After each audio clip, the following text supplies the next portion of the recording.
The Sewage and Water Board says that almost 34 miles of century-old water mains crisscross the city. This aging infrastructure is connected to a string of water main breaks. Chris Joseph reports there's now a map which shows how close you live to the old pipes.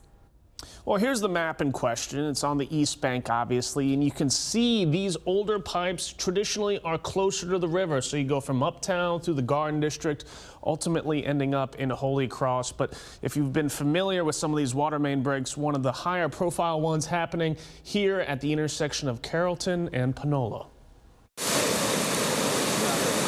This month, water burst from a broken pipe at Panola and Carrollton, flooding the street and Billy Joel Dalton's apartment.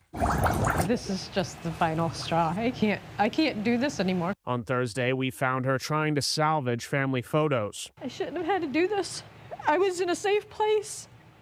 The water should have never come to me. There was no flood. There was no hurricane. It just came out of the ground because the Sewer and Water Board didn't keep up their end of the deal. A new map from the Sewage and Water Board shows she lived next to a pipe which was more than 100 years old. The map shows century-old piping can be found through the southern part of the East Bank, from Uptown through the Garden District and the French Quarter to Holy Cross. Richard DeMarco owns Dalton's apartment and says the pipe's age doesn't surprise him. It was bad news.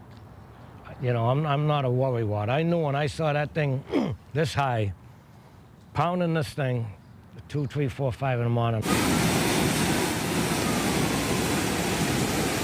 I knew I was in serious trouble. The utility released the map as part of an action plan to replace old pipes and strengthen the system. It estimates replacing all the 100-year-old pipes would cost $680 million. Sewage and Water Board Executive Director Randy Heyman has been pushing for financial help. I think we can never work fast enough. I mean, urgency is our middle name, actually. We have to be urgent in what we're doing. The plan also shows a map where the Sewage and Water Board has already replaced old water mains. The work is largely north of Claiborne Avenue. The map also shows work that's planned but isn't funded.